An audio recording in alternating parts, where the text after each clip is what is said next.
નમસ્કાર નમસ્કાર નમસ્કાર વહાલા વિદ્યાર્થીઓ, સ્વાગત છે આપ સર્વ વિદ્યાર્થી મિત્રોનું તમારી પોતાની યુટ્યુબ ચેનલ ઓશન કોચિંગ ક્લાસીસમાં. હું નિકુંજ બાથાણી આપ સર્વનું ફરી એકવાર હાર્દિક હાર્દિક હાર્દિક સ્વાગત કરું છું. વિદ્યાર્થીઓ, વિકાસ પરીક્ષા લક્ષી અસાઇનમેન્ટ એના સોલ્યુશન્સ ચાલી રહ્યા છે.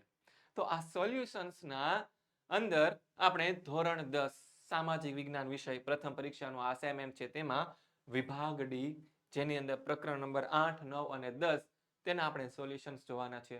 તો શરૂઆત કરીએ આપણે આજના વિડીયોની.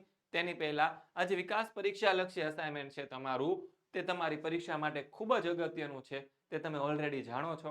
તો આ અસાઇનમેન્ટ હજી પણ તમે જો ઘર બેઠા ન મંગાવ્યું હોય તો તમે તેને મંગાવી લેજો. કેવી રીતે મંગાવી શકો છો? તો અહીંયા કોન્ટેક્ટ નંબર આપવામાં આવેલો છે 6354827383. આ નંબર પર તમે સંપર્ક કરીને મંગાવી શકો છો.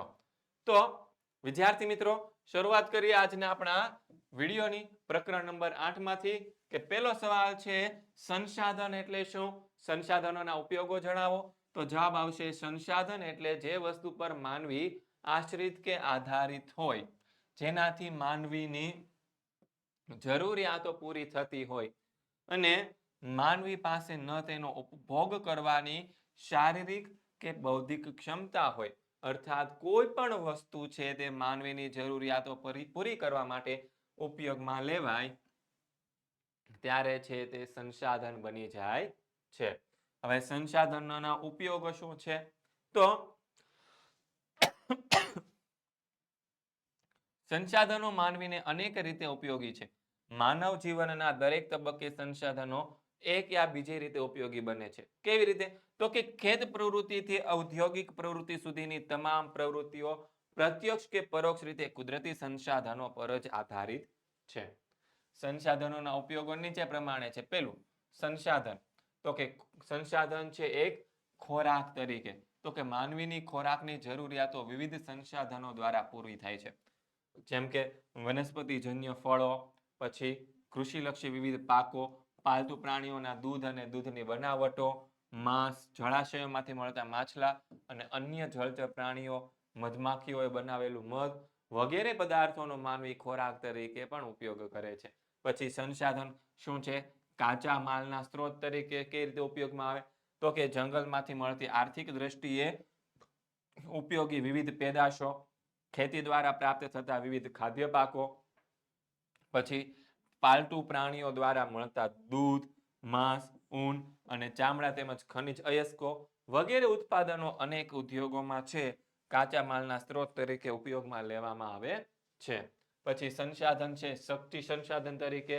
તો કે કોલસો, ખનિજ તેલ, કુદરતી વાયુ, બળતણનું લાકડું વગેરેનો ઈંધણ શક્તિના સંસાધન તરીકે ઉદ્યોગો અને ઘરોમાં આપણે ઉપયોગ કરીએ છીએ. આ ઉપરાંત સૌર ઉર્જા છે, પવન ઉર્જા છે, ભરતી ઉર્જા છે, ભૂતાપીય ઉર્જા છે, બાયોગેસ, જળ ઉર્જા વગેરે શક્તિ સંસાધનોનો પણ આપણે ઉપયોગ કરીએ છીએ. બીજો સવાલ છે કે સંસાધનોના પ્રકાર ઉદાહરણ સહિત સમજાવો. તો સંસાધનો છે તેને 3 પ્રકારમાં વર્ગીકૃત કરવામાં આવ્યું છે. પહેલું છે માલિકીના આધારે, બીજું છે વિતરણ ક્ષેત્રના આધારે અને ત્રીજું છે પુનઃ પ્રાપ્યતાના આધારે. તો અહીંયા આપણને આ જે કોષ્ટક આપવામાં આવેલું છે પહેલું, તે શું છે? તો કે માલિકીના આધારે સંસાધનોના પ્રકાર છે એ 3 રીતે પડે.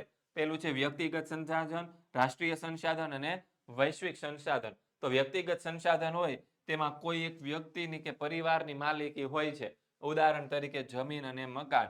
પછી રાષ્ટ્રીય સંસાધન હોય તેમાં કોઈ એક દેશ અથવા તો પ્રદેશની સાર્વજનિક સંપત્તિ એને ગણવામાં આવે, ઉદાહરણ તરીકે કોઈ પણ દેશનું લશ્કર છે અને કોઈ પણ દેશનો બીજા દેશ સાથે થતો આંતરરાષ્ટ્રીય વેપાર છે. અને ત્રીજું વૈશ્વિક સંસાધન, એટલે કે સમગ્ર વિશ્વની ભૌતિક અને અભૌતિક એવી તમામ સંપત્તિ કે જેનો ઉપયોગ માનવીના કલ્યાણમાં થતો હોય એવી તમામ વસ્તુ છે એ વૈશ્વિક સંસાધનની અંદર આવે. તો શું આવશે? તો કે વિશ્વના બધા રાષ્ટ્રોની સહિયારી માલિકીના સંસાધનો છે તેનો તેમાં સમાવેશ થાય. પછી બીજું આપણને આપેલું છે કે વિતરણ ક્ષેત્રના આધારે સંસાધનોના પ્રકાર આપણને આપેલા છે. તો એના ટોટલ 4 પ્રકાર પડે છે વિતરણ ક્ષેત્રના આધારે. પેલું છે સર્વસુલભ સંસાધન. તો એમાં શું આવશે? વાતાવરણમાં રહેલી રહેલા ઉપયોગી વાયુઓ છે તે સર્વસુલભ સંસાધનો છે.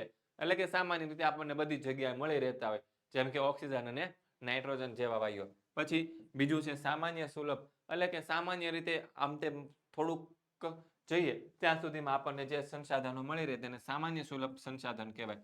ભૂમિ, જળ, ગોચર આ બધી વસ્તુનો સમાવેશ છે સામાન્ય સુલભમાં થાય. વિરલ સંસાધન એટલે કે જેના પ્રાપ્તિ સ્થાનો મર્યાદિત હોય, અમુક મર્યાદિત સ્થાનો પરથી જ આપણને જે સંસાધનો મળતા હોય તેને વિરલ સંસાધનો કહેવાય. ઉદાહરણ તરીકે કોલસો છે, ખનિજ તેલ થઈ ગયું, કુદરતી વાયુ, તાંબુ, સોનું, યુરેનિયમ આવી બધી ખનિજો છે તે વિરલ સંસાધનમાં આવશે. અને એકલ સંસાધન એટલે વિશ્વમાં જ્વલે જ એક કે બે જગ્યાએથી પ્રાપ્ત થતા હોય આવા સંસાધનોને વિરલ સંસાધનો કહેવાય. ઉદાહરણ તરીકે ક્રાયોલાઇટ નામનું જે ખનિજ છે તે માત્ર યુરોપના ગ્રીનલેન્ડ નામના વિસ્તારમાંથી જ આપણને પ્રાપ્ત થાય છે. અને ત્યારબાદ છે પુનઃ પ્રાપ્યતાના આધારે નવીનીકરણીય સંસાધન અને અનવીનીકરણીય સંસાધન એવા બે ભાગ પડે છે. તેમાં પહેલા જોઈએ કે જે સંસાધનો પોતાની મેળે જ ચોક્કસ સમયમાં પોતાના હિસ્સાના વપરાશની પૂર્તિ કરે છે, અર્થાત અખૂટ હોય, તેને નવીનીકરણીય અથવા તો પુનઃ પ્રાપ્ય સંસાધનો કહેવાય. ઉદાહરણ તરીકે શું આવશે? ઝાડપાન, પશુ પક્ષી, સૂર્યપ્રકાશ આ બધા છે એ નવીનીકરણીય સંસાધનો છે. અને ત્યારબાદ બીજું આપેલું છે અનવીનીકરણીય સંસાધનો, એટલે કે જે સંસાધનોનો એકવાર વપરાયા પછી પુનઃ ઉપયોગમાં લઈ શકાતા નથી, અર્થાત તેને ફરીથી બનાવી શકાતા નથી. આવા જે સંસાધનો છે તેને પુનઃ નિર્માણ નજીકના ભવિષ્યમાં તેનું પુનઃ નિર્માણ પણ શક્ય નથી, તેને અનવીનીકરણીય સંસાધન કહેવાય અથવા તો પુનઃ અપ્રાપ્ય સંસાધનો કહેવામાં આવે છે. ઉદાહરણ તરીકે કોલસો, ખનિજ તેલ, કુદરતી વાયુ આ બધા છે તે અનવીનીકરણીય સંસાધનો છે. ત્યારબાદ ત્રીજો સવાલ છે કે નકશા પૂર્તિ કરો. શું કરવાનું છે? નકશા પૂર્તિ. તો આપણને અહીંયા પૂછેલું છે કે કાંપની જમીન. તો કાંપની જમીન માટે આપણે આવું બોક્સ લીધેલું છે અને કાંપની જમીન છે તે ઉત્તર પ્રદેશ રાજ્યની અંદર વધારે જોવા મળે છે, કારણ કે ત્યાં ગંગા યમુના નદીનો જે કાંપનું જે મેદાન આવેલું છે તેના કારણે. પછી બીજું છે રાતી જમીન. તો રાતી જમીન માટે આ જે પ્રદેશ છે તે રાતી જમીન અહીંયા વધારે જોવા મળે છે. પછી છે કાળી જમીન. કાળી જમીન માટે મધ્યપ્રદેશ રાજ્યને આપણે દર્શાવી શકીએ કે મધ્યપ્રદેશ રાજ્યની અંદર કાળી જમીન વધારે જોવા મળે. અને પહાડી જમીન છે તેની અંદર આપણે આ જમ્મુ કાશ્મીર રાજ્ય છે, લદ્દાખ વાળું રાજ્ય છે, ઉત્તરાખંડ છે, હિમાચલ પ્રદેશ છે તે રાજ્ય આપણે દર્શાવી શકીએ છીએ. અહીંયા કઈ આવશે આપણી જમીન? તો કે અહીંયા આવશે પહાડી જમીન. ત્યારબાદ મધ્યપ્રદેશ રાજ્ય, ઉત્તર પ્રદેશની અંદર આપણે જોવા જઈએ તો ત્યાં આવશે આપણી કાંપની જમીન. ત્યારબાદ આપણે જોઈએ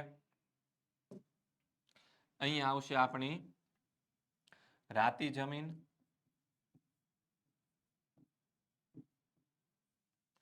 અને ત્યારબાદ છે આપણું મધ્યપ્રદેશ જે રાજ્ય છે તો મધ્યપ્રદેશની અંદર આવશે આપણી કાળી જમીન. કઈ જમીન આવશે? કાળી જમીન. એવી જ રીતે આગળ જોઈએ આપણે પ્રકરણ નંબર 9 ના નકશા. તેમાં આપણને પહેલા કીધું છે કે કાઝીરંગા રાષ્ટ્રીય ઉદ્યાન. તો જે કાઝીરંગા રાષ્ટ્રીય ઉદ્યાન છે તે અહીંયા આવશે અસમની અંદર આવશે. કઈ ક્યાં આવશે? અસમની અંદર આવશે ભાઈ. કાઝીરંગા ક્યાં આવશે? કાઝીરંગા છે તે અસમની અંદર આવશે. બીજું છે ગીર રાષ્ટ્રીય ઉદ્યાન. તો ગીર રાષ્ટ્રીય ઉદ્યાન છે તે આપણું અહીંયા ગુજરાતની અંદર આવશે. ગીર રાષ્ટ્રીય ઉદ્યાન. ત્રીજું કીધું છે આપણને પેરિયાર વન્યજીવ અભયારણ્ય. તો અહીંયા તમિલનાડુની અંદર આવશે પેરિયાર. ક્યાં આવશે? તમિલનાડુની અંદર આવશે પેરિયાર. અને પછી શું કીધું છે? નળ સરોવર પક્ષી અભયારણ્ય છે તે આપણે દર્શાવી શકીએ આપણે ગુજરાતની અંદર અમદાવાદ પાસે. શું આવશે ત્યાં? નળ સરોવર. તો આવી રીતે આપણે આ નકશો છે આપણે દર્શાવી શકીએ છીએ.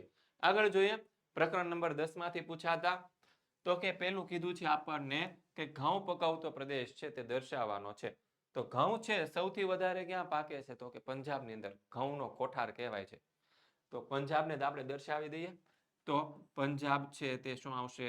ઘઉં. પંજાબમાં શું આવશે? ઘઉં. પછી બીજું શેરડી પકવતો પ્રદેશ, તો શેરડી છે તેનું સૌથી વધારે ઉત્પાદન છે તે મહારાષ્ટ્રની અંદર થાય છે અને ઉત્તર પ્રદેશમાં પણ થાય છે. તો અહીંયા આપણે અહીંયા મહારાષ્ટ્રની અંદર દર્શાવ્યું છે. તો શેરડી છે તે આપણે ક્યાં દર્શાવી દીધું છે? મહારાષ્ટ્રની અંદર. ઉત્તર પ્રદેશમાં દર્શાવો તો પણ ચાલે, ત્યાં કોઈ ખોટું પાડી શકે નહીં. રેડી છે? પછી આગળ મકાઈ પકવતો પ્રદેશ. ત્રીજો આપણને શું કીધું છે કે મકાઈ પકવતો પ્રદેશ ક્યાં દર્શાવશું? તો કે મકાઈ પકવતો પ્રદેશ છે તે અહીંયા દર્શાવેલો છે આપણે હિમાચલ પ્રદેશમાં. ક્યાં દર્શાવ્યો છે? હિમાચલ પ્રદેશની અંદર દર્શાવ્યો છે. મધ્યપ્રદેશમાં પણ દર્શાવી શકાય, ખોટું પડે નહીં. અને છેલ્લે છે મગફળી પકવતો પ્રદેશ. મગફળીનું સૌથી વધારે ઉત્પાદન ગુજરાતમાં થાય છે અને ગુજરાતમાં ખાસ કરીને જુનાગઢ જિલ્લામાં. તો અહીંયા આવશે મગફળી. ગુજરાતની અંદર જુનાગઢ જિલ્લાની અંદર મગફળી દર્શાવી શકાય. ખ્યાલ આવી ગયો? તો બસ આ વિદ્યાર્થી મિત્રો તમારું ચેપ્ટર નંબર 8 થી 10 સુધીનું આ સોલ્યુશન હતું. આવા જ એક નવા વિડીયો સોલ્યુશન સાથે આપણે ફરી મળીશું. ત્યાં સુધી દરેક વિદ્યાર્થી મિત્રોને જય હિન્દ, જય ભારત, જય જય ગરવી ગુજરાત.